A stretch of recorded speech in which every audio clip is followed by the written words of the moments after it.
Welcome to Rossman Radio, the podcast where we dive deep into the journeys of entrepreneurs, founders, and e-commerce brands that are breaking through the noise and scaling like never before.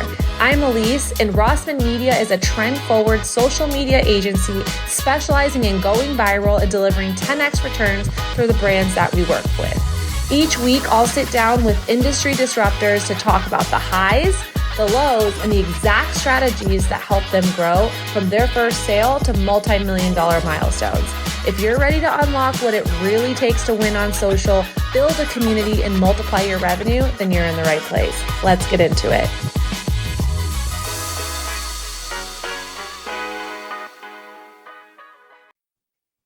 Welcome back to Rossman Radio. I'm here with Joel Marshall, who is the CEO of DP Derm. And DP Derm is the #1 distributor in the US for the Dermapen world. So I bet you're wondering, what is that? Why are we talking about it? And some people in the skincare world might know what it is, but we're going to get into it along with Joel's entrepreneurial experience and his path to this incredible brand and how it's become one of the largest brands in their industry. Welcome. Thank you very much. It's nice to be here.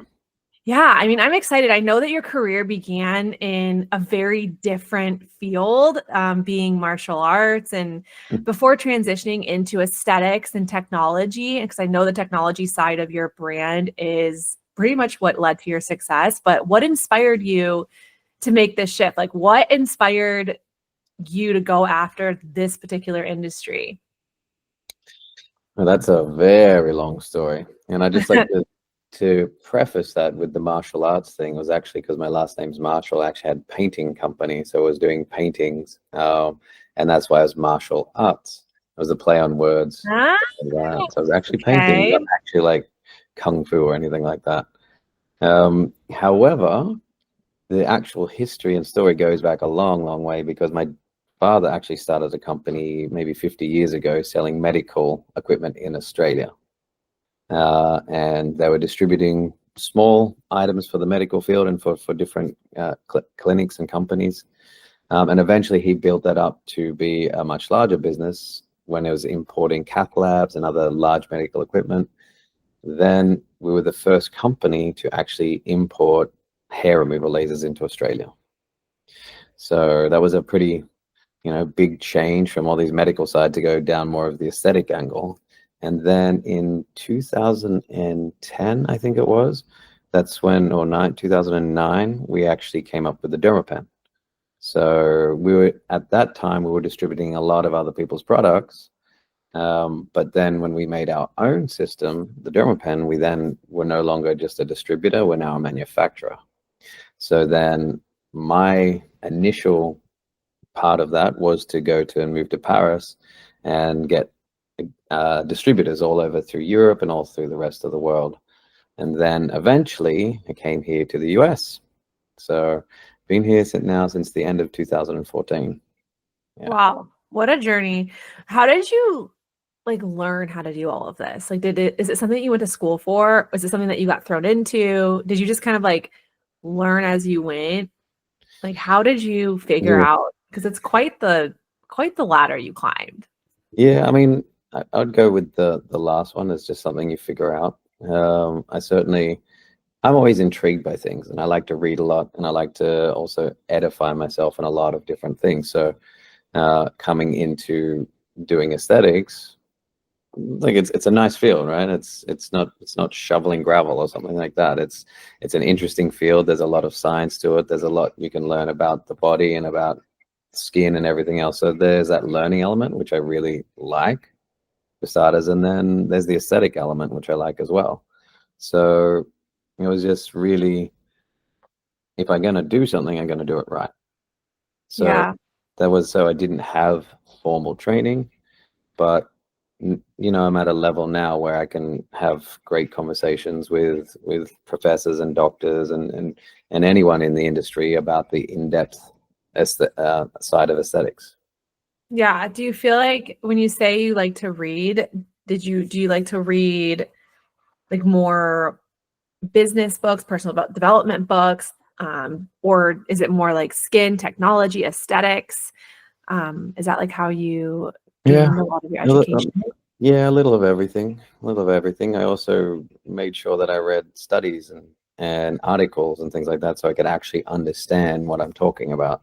Oh, Yeah. So, and so that's you're one of the guys that actually stands behind your products in the skincare industry and has them science backed. It doesn't just say that you do. try to, try to. And All if I right. don't understand it, I'll then go research and try to read other people's studies and things like that. So I do understand what I'm talking about. Because there's nothing worse than being in a room full of doctors when you're supposed to be talking to them and you're saying things and you're going, am I just saying a load of codswallop or or are they actually listening to me? Do they feel that what I'm saying has relevance? And am I actually saying truisms, right? So the only way to do that is make sure you edify yourself enough that you can be in that room and have those conversations on that level. Yeah. Have you ever been in a situation where you feel like you were not like you were kind of like in over your head in one of those rooms? Um, I think maybe twice.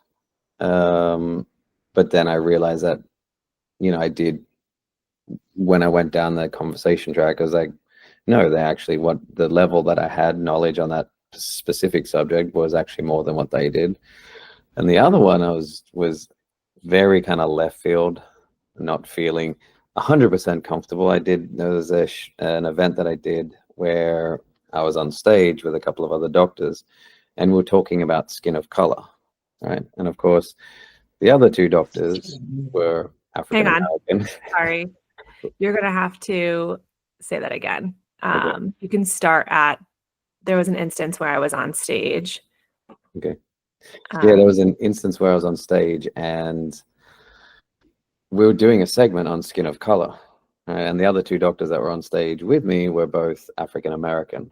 So I know that our device is very, very good for skin of color, but I did feel a little bit maybe that, yeah, I felt a little bit that maybe I wasn't the right person to be delivering this message. it's okay.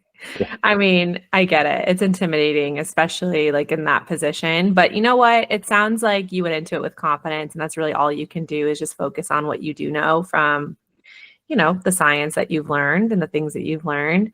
And is it even like fun if we're not like a little bit itchy going into it? You just kind of have to roll with it sometimes. Exactly.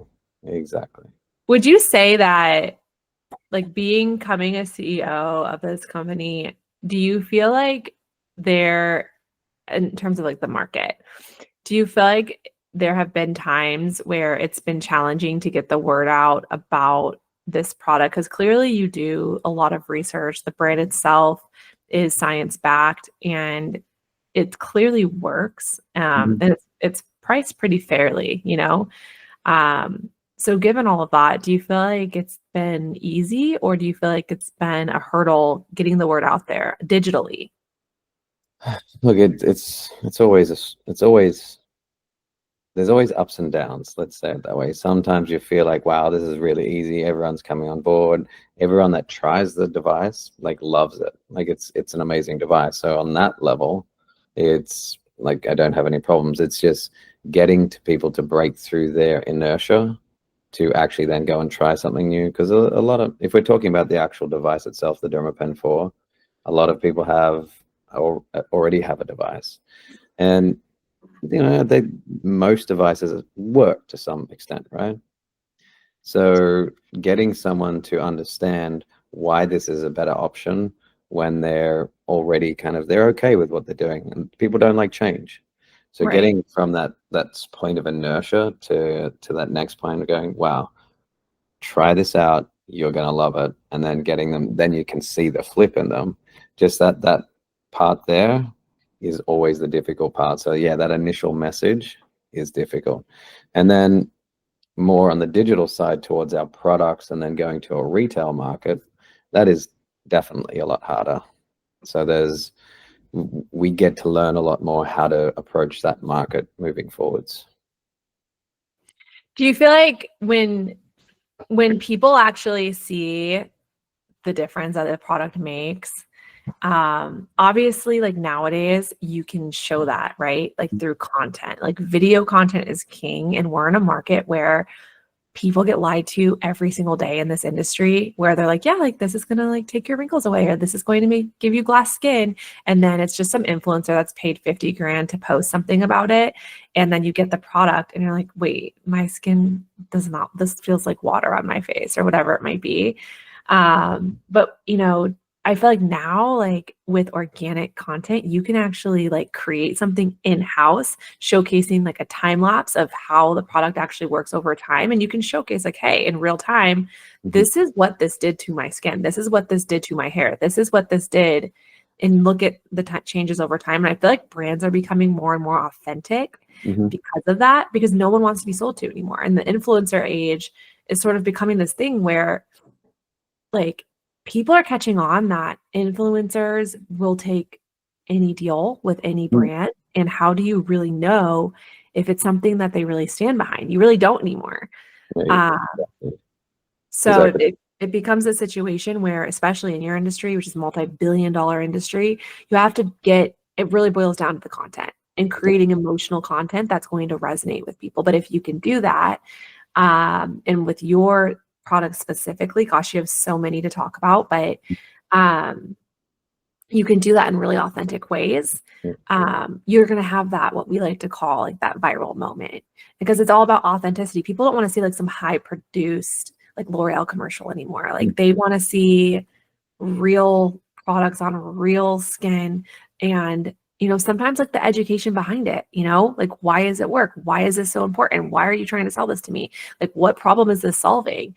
And not being afraid to like talk about it. Yeah, 100%. I mean, even the way I would look at something, right? The moment I see an influence, or the moment I see someone pushing something, I'm thinking like, oh, how much do they get paid to do that? Right. So I know that's how I look at things. So I know everyone else is doing the same thing. So anything that you have to do has to be authentic and has to be real. And then, you know, it's also getting harder and harder to make people believe that, because you can come up with very authentic approaches, but with AI and the ability to make things up these days, like people even when it is real and it's legitimate, like people are questioning, because it's so hard to tell what's real and what's not these days. But I do believe in the products that we have, and I do believe in the device that we have, and I know that it can change people's lives, which is really like our mission statement is about changing people's skin and increasing people's skin health. That's our whole goal. So whether we are teaching the clinics to do that for their clients, or offering the products themselves to the end user, like our goal is to increase skin health. And we get to also get better at showing that authentically too, because we know we can do it.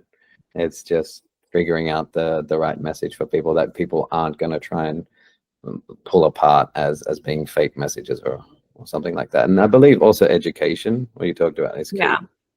So we are going to be creating a lot of small educational clips, really trying to break down some of the science behind it into informational bites at a level where you've still got the science and the education, but people can understand it and understand the actions and how those particular ingredients or technologies work.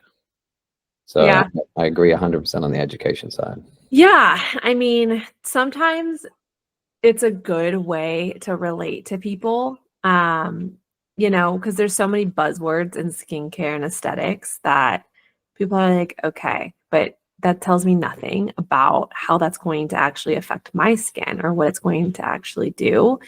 And there's educational content is one of like the three main pillars of content that we focus on. We have an in-house creative studio, and we also work with creator networks across all social media platforms. We also have our own network too. And those are like one of the three pillars that are consistently the most important for the clients that we work with.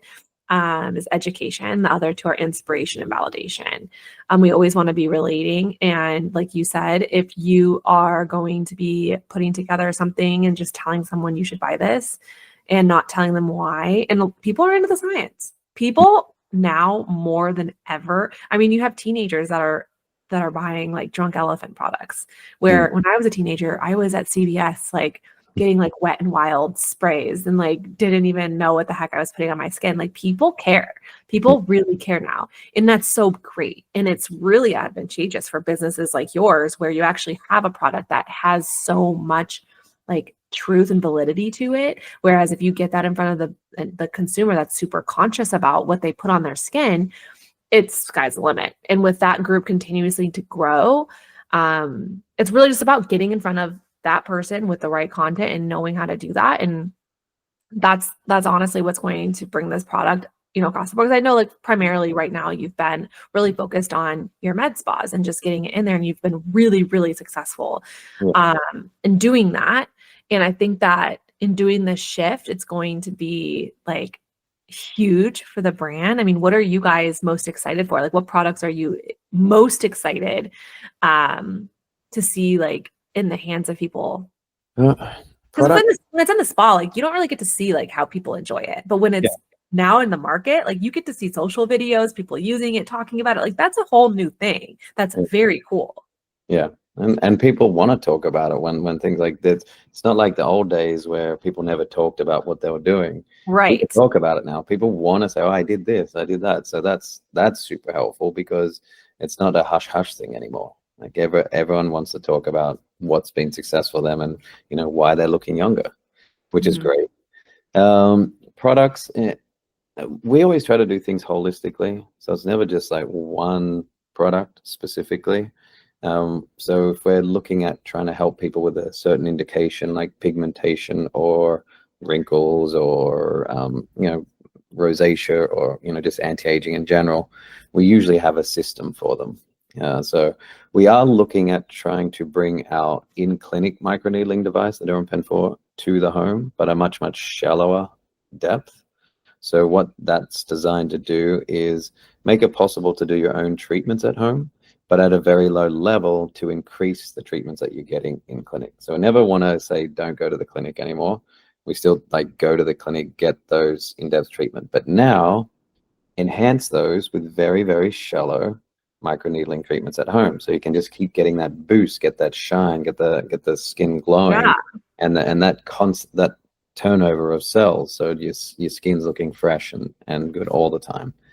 And then we always have product ranges to go along with that. I think the most exciting product range is probably our exosomes. Why?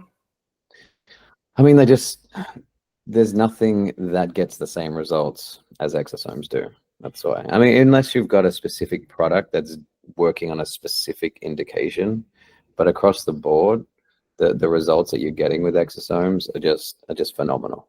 So really, like what are some like off the top of your head of like the key results that you like to see with this? Well, this is America, so I have to be careful with what I say as far as FDA and those sorts of things. Land of the free, right? Yeah, exactly. So, I mean, we like to focus on the thing about exosomes is that, do you know what an exosome is? Yeah, just from what you've shared with me and just from looking at your products and catalogs.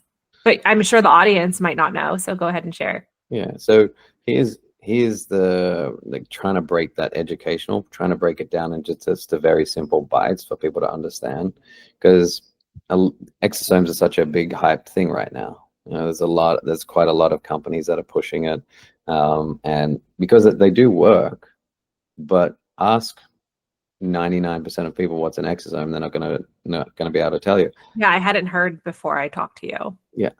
I talk to doctors at shows all the time, and I ask them, well, can you explain to me what an exosome is? And they're like, you tell me, right? So it's really quite simple, but it's also people don't take the time to understand it. But if you are like a home user, exosomes are right now the future and the number one technology for skincare, like moving forward. So basically what an exosome is every single cell on the planet uses them, right? And they use them to communicate with other cells. So basically, when one cell wants to talk to another cell, doesn't matter if it's a plant, human, fish, bear, whatever, all cells use exosomes to communicate. Right?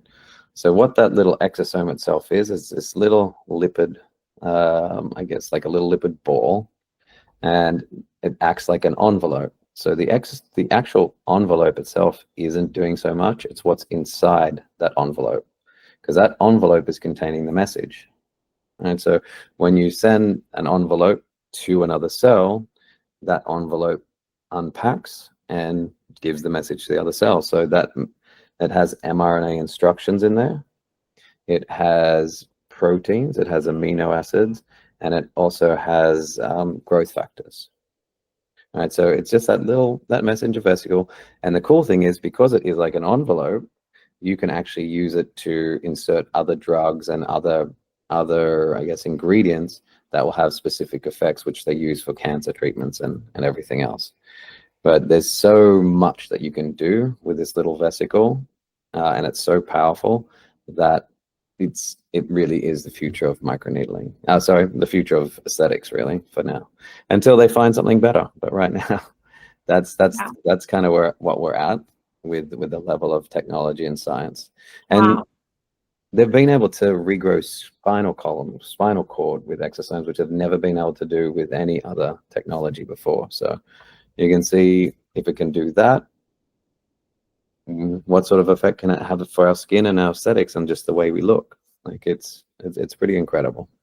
That is pretty incredible. That's definitely a really good point. Okay, well, before I let you go, I know we've talked a lot about the products, and I mean,